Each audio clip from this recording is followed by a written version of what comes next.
Hello dear student, कैसे हैं आप लोग। आई होप आप लोग अच्छे हों और अपनी पढ़ाई अच्छे से कर रहे हो। तो एक बार फिर से स्वागत है आपका अपने चैनल सक्सेस दृष्टि पे। तो आज हम पढ़ेंगे इम्यूनिटी के बारे में, प्रतिरक्षी तंत्र के बारे में।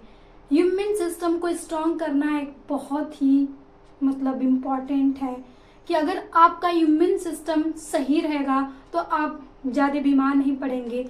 अगर आपका इम्यून सिस्टम पावरफुल है तो कोई इन्फेक्शन भी होता है, मान लीजिए कोई बैक्टीरिया जीवाणुस जो भी होते हैं, वायरसेस, तो उनका अटैक होगा तो वो बहुत सारे में वो खुद झेलेंगे। आपको कोई बाहर से कोई भी दवाइयाँ इंजेक्शन नहीं लेना पड़ता है। देखिए हमारे आए प्रतिदिन कभी न कभी ऐसा डेली बाय डेली कोई ना कोई अटैक होता रहता है। तो हमारे शरीर में एक इम्यून सिस्टम है, वो उससे लड़ता है पूरी तरीके से। जब वो उससे फाइट करता है और वो जीत जाता है, तब उस कंडीशन में हमें कोई डिजीज नहीं होती है। और कभी कभी ऐसी कंडीशंस आ जाती है जब हमारी इम्यून सिस्टम वीक हो जाए या जो वायरसेस हो बहुत ज़्यादा हार्ड प्रभावी हों, बहुत ज़्यादा उनके पास पावर हो, तो उस टाइम में हम क्या होते हैं, बीमार पड़ जाते हैं। जिससे नॉर्मली ये सर्दी जुकाम हो गया, फीवर हो गया और बहुत सारे जो हैं टाइपिक डिजीज हो जाते हैं हमें।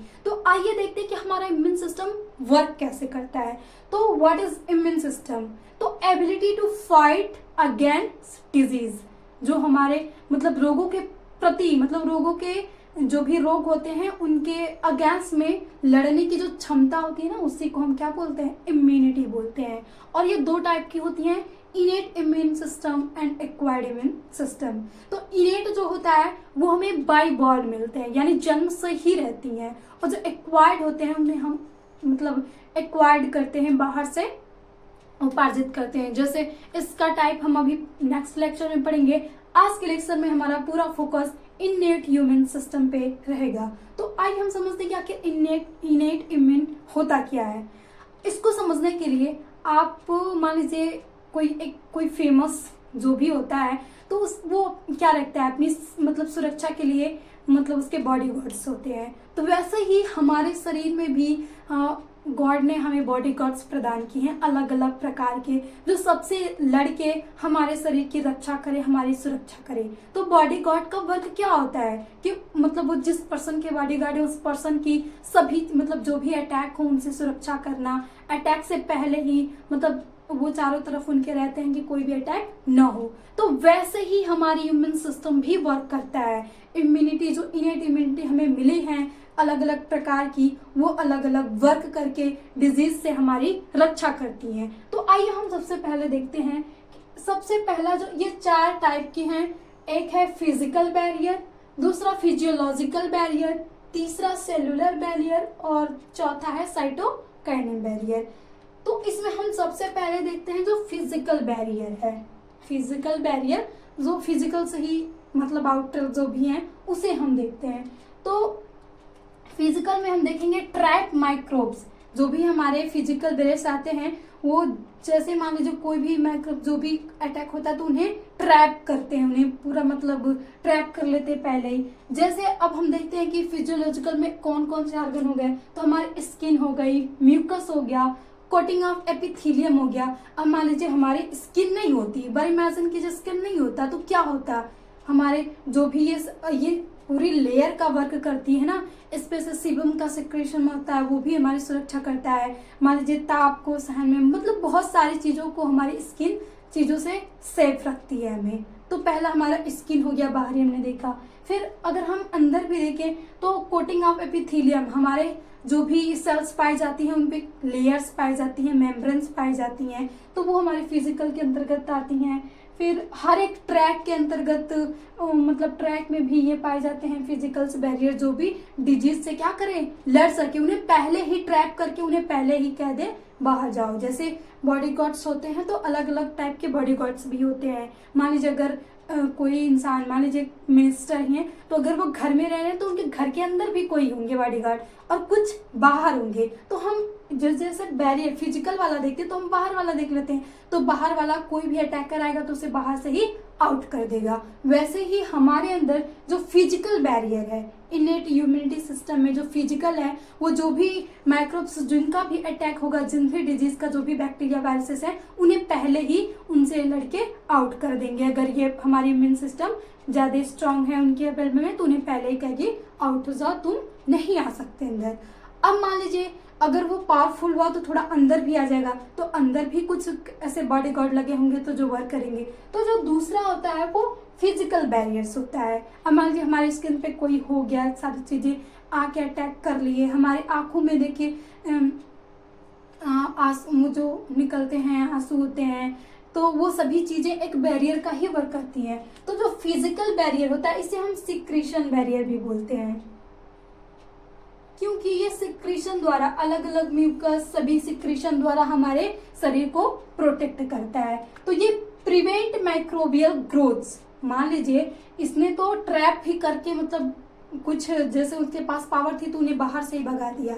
अब मान लीजिए कुछ ज्यादा पावरफुल हुए, आ गए अंदर, तो इनकी ग्रोथ को क्या करेगा, रोकेगा, मतलब उन्हें मारने की कोशिश करेगा। और कैसे, जैसे हमारे मतलब स्टमक, मान लीजिए जो भी है हमारे स्टमक में चले गए खाने, तो हमें पता है कि हमारे स्टमक में HCl होता है, मतलब बहुत हार्ड होता है, तो वो सारी चीजों को क्या करता है, गला देता है, नष्ट कर देता है।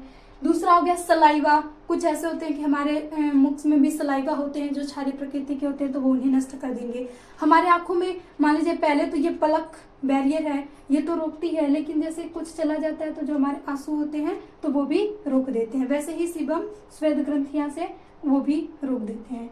फिर जो तीसरा आता है सेलुलर बैरियर, ये था हमारा सिक्रीशन, जो भी acid, stomach, saliva, tear, sebum secretion होगा उनका हो गया। अब यह है सेलुलर बैरियर, इसमें अलग अलग टाइप्स के आते हैं और ये बहुत इंपॉर्टेंट होता है कि मान लीजिए अब यहाँ से हमारे टीयर्स आँख में भी चले गए हैं, तो जो आँखें हैं वो नहीं, जो आंसू हैं वो नहीं लड़ पाए, एसिड अटैक नहीं रोक पाया, तो हमारे अंदर फैगोसाइटिक सेल होती हैं, अब ये लड़ेंगी। तो सबसे पहले जो होता है वो न्यूट्रोफिल्स आते हैं। जब भी किसी का अटैक होता है तो सबसे पहले वहां पे ये जाएंगी और उन्हें नष्ट करने की अपनी पूरी कोशिश करेंगी। तो इसे हम न्यूट्रोफिल्स को बोलते हैं फर्स्ट अटैकर। फिर ये नेचुरल किलर्स होते हैं, फिर मोनोसाइट्स होते हैं, मैक्रोसाइट्स होते हैं, बेसोफिल्स होते हैं। तो ये सभी फाइगोसाइटिक कोशिकाएं हैं, जो भी अगर कोई भी वायरसेस बैक्टीरिया हमारे अंदर आ जाते हैं तो अपनी पूरी तरह से ये कोशिश करेंगे कि उन्हें नष्ट कर दें। ये अलग अलग से अपना फैगोसाइटिक आएंगे, उनका भक्षण करने के लिए ये सारी कोशिकाएं आती हैं, ये बैरियर इन्हें रोकते हैं। अब मान लीजिए इनसे भी नहीं रुकता है तो फिर हम आ जाते हैं साइटोकाइनेस बैरियर पे। अब ये क्या करता है, मान लीजिए जो सेल है अब ये अपना इन्फेक्शन कर दी है, किसी सेल को ये प्रभावी कर दी है, वो सेल हमारी इन्फेक्टेड हो गई है, तो जो साइटोकाइन बैरियर है उस सेल इन्फेक्टेड जो सेल होगी, वायरस से हो गई, बैक्टीरिया से हो गई, तो उनको लेंगे और वहां से ऐसे सिक्रीशन, इंटरफेरेंस आता है। इंटरफेरेंस हमारे इम्यून सिस्टम में बहुत ज्यादा अहम भूमिका निभाता है, कम कर देगा, ये पूरा हटा देगा। लेकिन अब वो इन्फेक्टेड हो गई है तो हमारे पूरे इम्यून सिस्टम, इनेट इम्यूनिटी के प्रकार, अब ये सारे एक दूसरे, मैंने सबसे पहले बाहर से आउट कर दिए, फिर कुछ पावरफुल हुए हमारे अंदर चले आए, तो अंदर में हमारे जो स्टमक की HCl हो गई, सलाइवा हो गया, टीयर्स हो गए, वो लड़े उनसे। अब मान लीजिए वो लड़के कुछ खत्म कर दिए और मान लीजिए कुछ ऐसे रहे कि उनसे भी वो बच गए, तो फिर हमारे तीसरा जो वर्क करता है ये सारी फैगोसाइटिक कोशिकाएं हैं और ये उनको क्या करेंगी, भक्षण करने की कोशिश करेंगी, मैंने उन्हें खत्म करने की, नष्ट करने की कोशिश करेंगी। अब मान लीजिए कुछ हद तक ये नष्ट करती हैं, अब बाय द वे कोई बच जाता है तो फिर हमारा साइटोकाइनिन बैरियर करता है। अब मान लीजिए अभी इन सभी चीजों से ये हमारी भक्षण कर दी, लेकिन जो सेल इफेक्टेड रही है उनको भी तो सुरक्षा प्रदान करना पड़ेगा, तो वो हमारे साइटोकाइनिन बैरियर इन्फेक्टेड सेल जितनी होती हैं उनको ये मतलब अपना इंटरफेरेंस को कहेगा तुम आओ सिक्रीशन करो। जैसे बहुत सारे मतलब प्लाज्मा प्रोटीन्स आते हैं, इंटरफेरेंस सबको कहेगा एक्टिव हो जाओ, और एक्टिव होके एल्बुमिन, ग्लोबिमिन सभी आते हैं और जो हमारी इन्फेक्टेड सेल होती है उनको सही करके उनको प्रोटेक्ट करते हैं और जो भी वायरल इन्फेक्शन होते हैं उसको हटा देते हैं। जो भी वायरल इन्फेक्शन होते हैं उस सेल को वो खत्म कर देंगे और न्यू सेल का वो फॉर्मेशन करके पूरे हमारे इम्यून सिस्टम को, मतलब जो भी हमारा वायरस अटैक जो भी हुआ हो उनको अच्छी तरह से बना देंगे, फिर कर देंगे। तो ये था हमारा इम्यून सिस्टम। तो ये देखिए हमारी बॉडीज भी कितना मतलब फाइट करती है बिना मेडिसिन, बिना किसी चीज के लिए। तो इसीलिए हम, अगर ये इम्यून सिस्टम नहीं होता तो हम हमेशा बीमार होते हैं, क्योंकि हम बाहर जाते हैं तो कोई ना कोई, क्योंकि हर जगह मतलब हाइजीन तो हो नहीं सकता, और हम हर जगह घूमते ही रहते हैं इधर उधर, तो हर जगह कोई ना कोई इन्फेक्टेड आता रहता है। लेकिन हमारी इम्यून सिस्टम करके उसे खुद ही गैप कर देती है, और हमें पता भी नहीं चलता है कि हमें कोई वायरस का इन्फेक्शन भी हुआ था। लेकिन ऐसी कंडीशन आती है कि जब हमारा इम्यून सिस्टम वीक हो जाए, या जो हमारे वायरसेस हो वो ज़्यादा पावरफुल हो जाए, तो उस समय जो हमारे इम्यून सिस्टम होता है वो वर्क नहीं कर पाता है, वो वीक हो जाता है। तब हमें एक्वायर्ड की ज़रूरत पड़ती है, हमें मेडिसिन लेने की ज़रूरत होती है। तब वो कैसे प्रोसेस होती है वो हम देखते हैं नेक्स्ट वीडियो में। तो आई होप आप लोगों को पूरी ये समझ में आ गई हो।